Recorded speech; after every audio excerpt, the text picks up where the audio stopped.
So it looked like Mary Kay Cabot is standing on business. What's going on, y'all? It's your boy, John the Liquidator, coming back with another video. And I'm telling you right now, this drama is very, very interesting.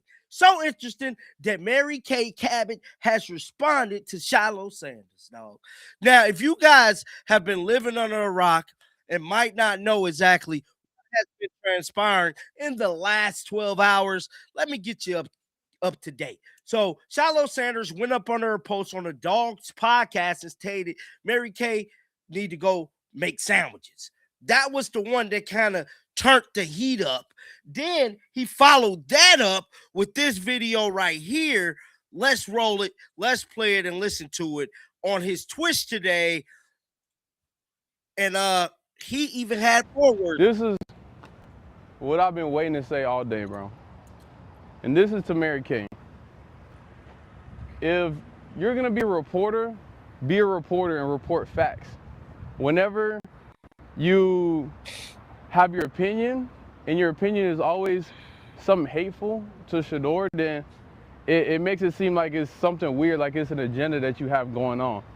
And there's plenty of women in this field that take this serious and take reporting football serious and actually do homework and study the game and get the statistics right and get the news right. But with you, it's so much emotion that I don't want you to make women look bad when it comes to reporting, because you don't have the will to actually want to report real things that are going on. So it don't even make sense. You want to go talk about this and that in minicamp, they don't even have all the receivers. How you gonna say, oh, this is what I think is gonna happen? We don't care what you think is gonna happen. Let Shador go practice.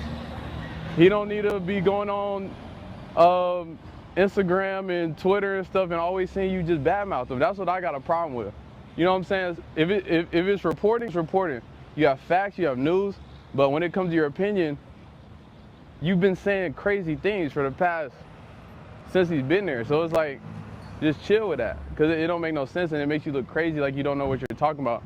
And for all the women that actually take the time to go do their research and actually be real reporters and real journalists, then that's gonna make them look bad, bro. Because you already know, as a woman in this field of reporting football and sports, like, it's hard. So don't make it hard on everybody just because you don't feel like it.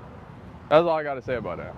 So that was SHILO Sanders earlier today on his Twitch account. Now I'm here to tell you, Mary Kay went on her favorite damn show, 92 The Fan. And boy, oh boy, she had a lot to say. And she let it be known why she stated what she stated with her opinion. Now, what's going to be very interesting to me is to see how other Cleveland reporters move forward with calling out Mary Kay, because you have to say her name. You can't sit here and say that certain reporters over here is one way, but certain reporters over here another way. No. You need to say her name. Ain't no these reporters. Hell no.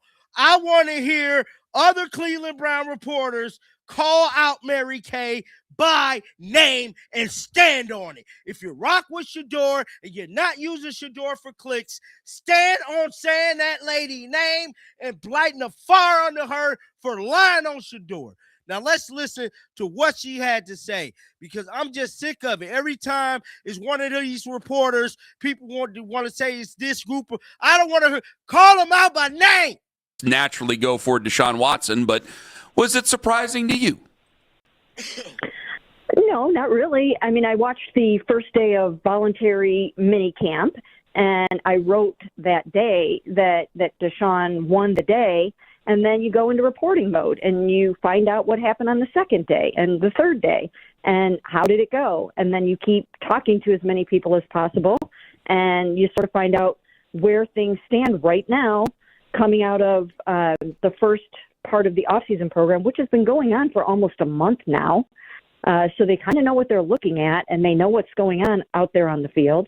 And he did emerge from the voluntary minicamp ahead in the competition. And I know that, created a lot of stir yesterday, but I don't think it should be shocking. I mean, you're talking about a 3-time Pro Bowler who's started 72 games and taken teams to the playoffs versus, some young guys. So I just don't really think that, that this should have been the tidal wave that it was yesterday.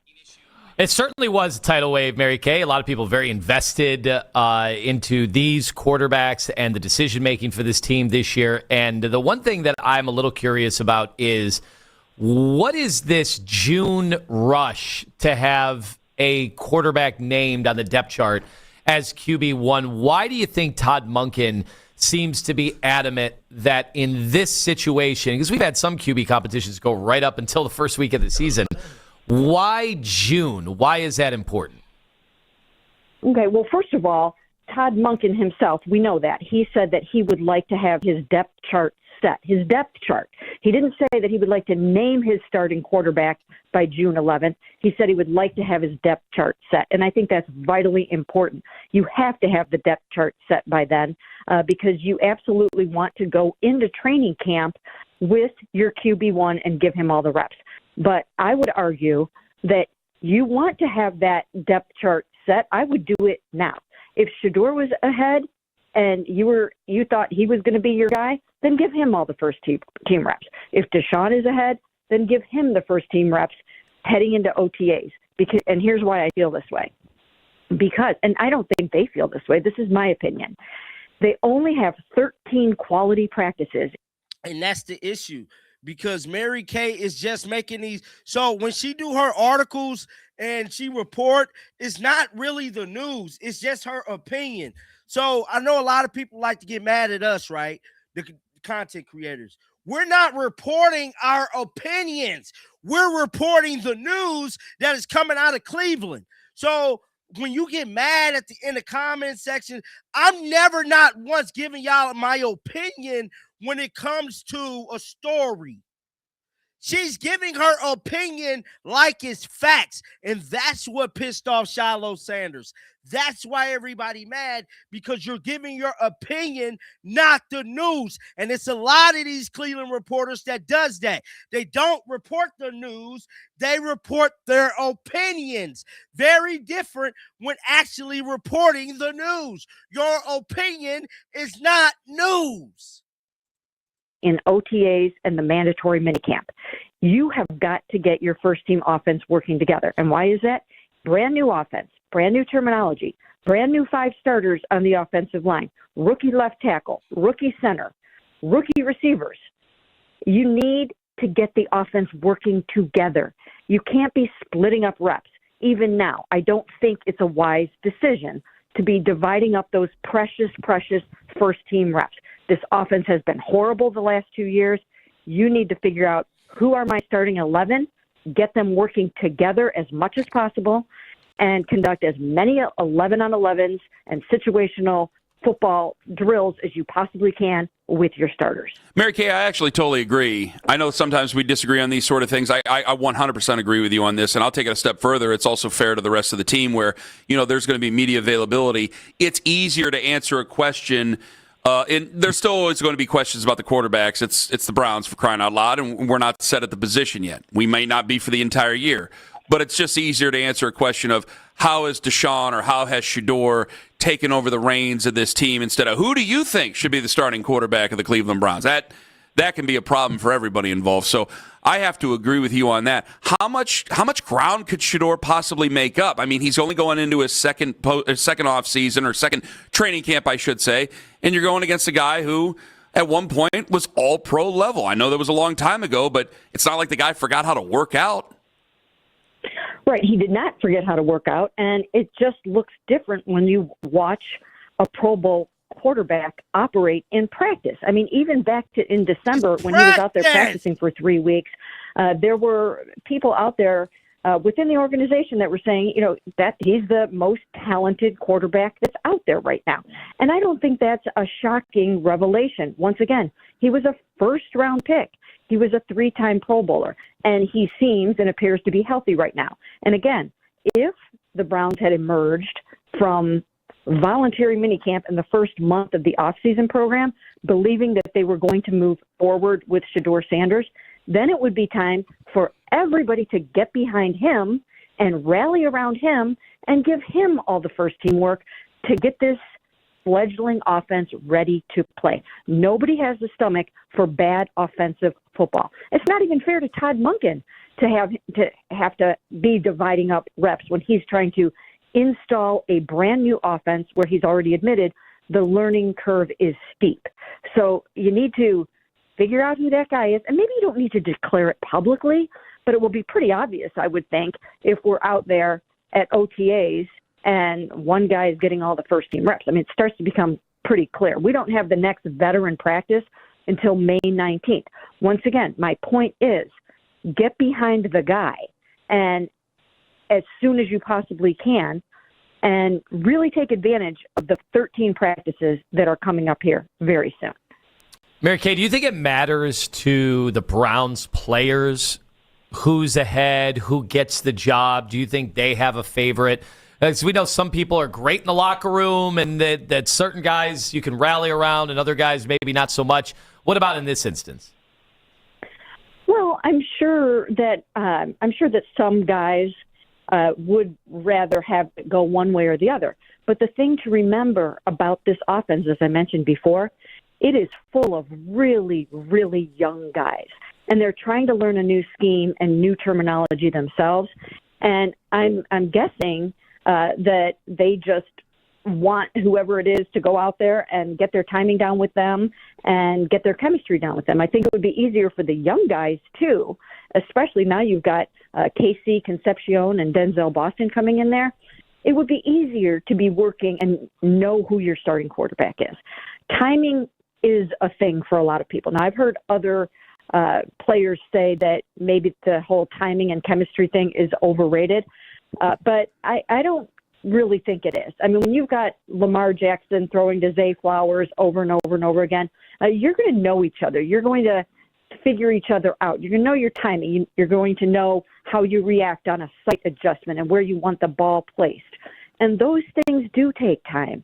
And so for the sake of the rookies, for the sake of the offensive line, who are going to have to learn how to block for different guys, it's just vitally important to get everyone moving in the same direction as soon as possible. And Mary Kay, anybody that knows me knows I have a super secret recipe for an outstanding chicken salad sandwich. I got it from Berkshire Hills from my long time working there. Ken likes a good croque madame. He doesn't stop talking about it. Do you have a favorite sandwich, Mary Kay, that you like to make? I actually do a really nice job with a grilled cheese with ham. That was one of my specialties. But for the most part, my husband says that I've been in a 25-year cooking slump. But yes, I can make a mean grilled cheese with ham. I think I would still be able to do that. Well, the reason I asked the question is I saw somebody responded to your report, said, go make a sandwich, Mary.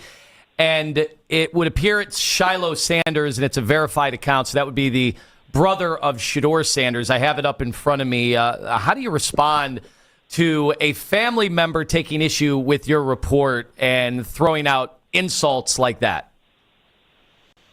Well, let me just say about that I really do believe that I have been an inspiration for lots of women and young girls to know that you can go out there and do a good job in a man's world and, take on all of that comes with that. And I know that there are so many women who have joined the football world, especially because of some of the things that I've been able to do over the years. And I'm happy about that. And I know that will continue. Now we've got women in flag football, playing flag football all over the place. And I'm just happy that I have been able to help set the tone and open some doors in that way. And I know that will continue. And that's just how I feel about that. Wow. Mary Kay taking the high road. Absolutely terrific answer. So that was Mary Kay responding to SHILO Sanders. I want to know y'all thoughts down in the comment section right now. Make sure y'all keep them bills on. And until next time, man, y'all already know how I'm rocking. Shake the damn haters off. I'm out of here, bruh. Peace out.